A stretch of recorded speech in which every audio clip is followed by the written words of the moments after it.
Keseriusan Jokowi membangun Papua tidaklah main-main.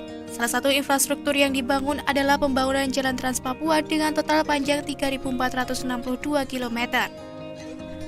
Melalui Kementerian Pekerjaan Umum dan Perumahan Rakyat, pemerintah terus berkomitmen mewujudkan pembangunan infrastruktur yang andal di Provinsi Papua dan Papua Barat. Hal ini bertujuan untuk mengurangi angka kemiskinan yang tinggi, mengurangi indeks kemahalan serta pemerataan pembangunan infrastruktur. Selain itu, Trans Papua merupakan pembangunan infrastruktur guna mendukung potensi besar Papua yang dimiliki untuk Indonesia. Papua menyimpan gas alam, minyak, dan aneka bahan tambang lain yang siap menunggu untuk diolah. Adanya sumber kekayaan alam ini berpotensi menjadikan Papua semakin berkembang ditunjang hadirnya transportasi yang memadai. Kebijakan pembangunan ditempuh untuk membuka isolasi sehingga akan mempercepat distribusi logistik yang dapat menurunkan harga-harga kebutuhan pokok dan kelancaran distribusi orang yang dapat meningkatkan aktivitas ekonomi masyarakat.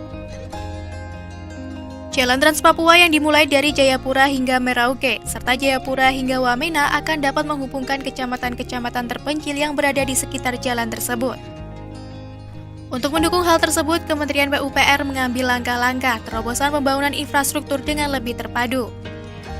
Sejumlah kontraktor BUMN pun bersinergi untuk merampungkan pembangunan infrastruktur di timur Indonesia ini, di antaranya PT Istaka Karya Persero, PT Berantas Abipraya Persero, PT Nindya Karya Persero, dan PT Wijaya Karya Persero. Kementerian PUPR berharap dengan komitmen yang berkesinambungan tersebut, pihaknya dapat turut memberikan solusi dan kontribusi nyata dalam menjawab tantangan dan memajukan masyarakat Papua. Pada tahun anggaran 2021, alokasi anggaran pembangunan infrastruktur PUPR untuk Provinsi Papua sekitar 6,12 triliun rupiah. Untuk bidang SDA sekitar 670 miliar rupiah, jalan dan jembatan 4,46 triliun rupiah, permukiman sekitar 650 miliar rupiah, dan perumahan 330 miliar rupiah.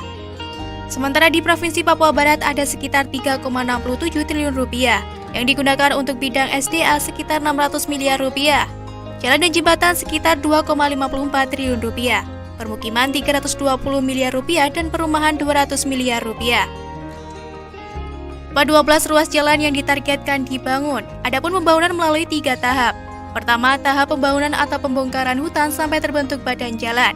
Kedua, peningkatan badan jalan yang dipadatkan dengan material. Dan yang ketiga, peningkatan dengan pengaspalan. Kondisi terbaru tahun 2022, Jalan Trans Papua telah rampung dibangun sepanjang 3.279 km, kurang 183 km lagi dari total panjangnya 3.462 km. Sementara itu, prioritas pembangunan Jalan Trans Papua adalah ruas Jayapura Wamena. Wamena merupakan ibu kota Kabupaten Jayawijaya yang menjadi pusat aktivitas ekonomi dan pemerintahan di wilayah Pegunungan Tengah Papua. Terletak 1.800 meter di atas permukaan laut. Pemerintah terus mengebut pembangunan Jalan Trans Papua agar lekas selesai. Jalan Trans Papua juga bermanfaat dari segi pariwisata dan akan menambah devisa negara. Keberadaan Jalan Trans Papua juga diharapkan menguatkan kehadiran negara di tengah masyarakat dalam rangka memeratakan pembangunan di seluruh wilayah Indonesia. Warga Papua pun mendukung penuh kelanjutan pembangunan Jalan Trans Papua ini karena memiliki banyak manfaatnya. Selain dari segi ekonomi, maka bermanfaat juga dari segi pemerataan pembangunan. Jika akses jalan ke daerah pelosok Papua lebih mudah, maka akan lebih mudah untuk membuat infrastruktur dan fasilitas baru bagi rakyatnya. Dengan begitu, maka Papua akan semakin lebih maju.